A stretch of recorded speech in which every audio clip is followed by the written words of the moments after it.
Hey guys, I'm back. Today we're going to be talking about the top quark in this new standard model particle description series. So the top quark falls under the category of quarks, and quarks are fermions, meaning that they have a half-integer spin and make up nearly all matter that's around us. So to clarify, quarks make up almost all matter that's around us, minus a couple of neutrinos and electrons. And fermions make up all the matter that's around us. Everything else is bosons, which aren't matter. Well, they're matter, but not the matter that you can touch or interact with. So the top quark, the spin is 1/2, as it is with all quarks. It participates in all four fundamental forces and has a charge of plus 2/3, just like the up quark. That's why it's in the third generation, because it was the last quark discovered, so it's in the last generation, and it's in the up category because it has a charge of plus 2/3, unlike the down quark, bottom quark, which has a charge of minus 1/3. It is the most massive particle observed to date, being 172.9, plus or minus 1.5 GeV, which is a giga electron volt, so 1 billion electron volts, which is roughly the mass of an atom of tungsten. The antiparticle is the antitop, and it's the exact same, except it has a charge of minus 2/3. So when a top quark hits an antitop, they annihilate to produce pure energy.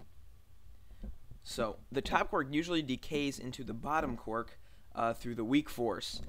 Its mean lifetime is 5 times 10 to the minus 25th seconds, which is a short time even for particle physics standards, which what you would consider a short time is considered forever. So it has a very short lifetime.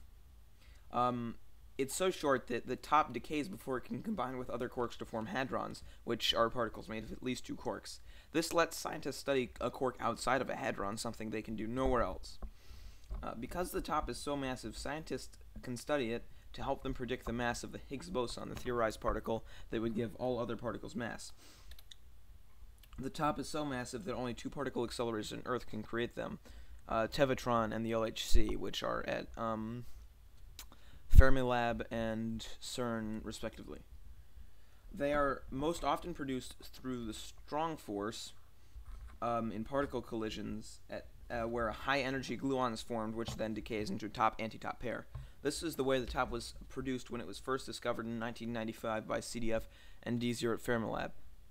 You can also produce tops rarely through the weak interaction, where a W boson decays into a top and an anti-bottom quark, or a bottom quark, and this is much rarer.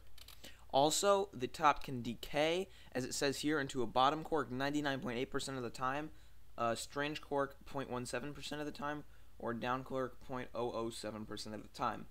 As you notice, the top quark only decays into down-like quarks, meaning that it can only decay into a quark with a 1/3 charge, whereas a top has a 2/3 charge, meaning whenever the top decays via the weak force, there has to be an exchange of charge. So, thanks for listening. I guess to sum it up really fast, the top is the most massive particle we know of. It lives for very short and almost always decays to the bottom quark, 99.8% of the time. Thanks for watching. I hope this was helpful and straightforward, not difficult to understand, very simple, that it was well produced. So, thanks for watching.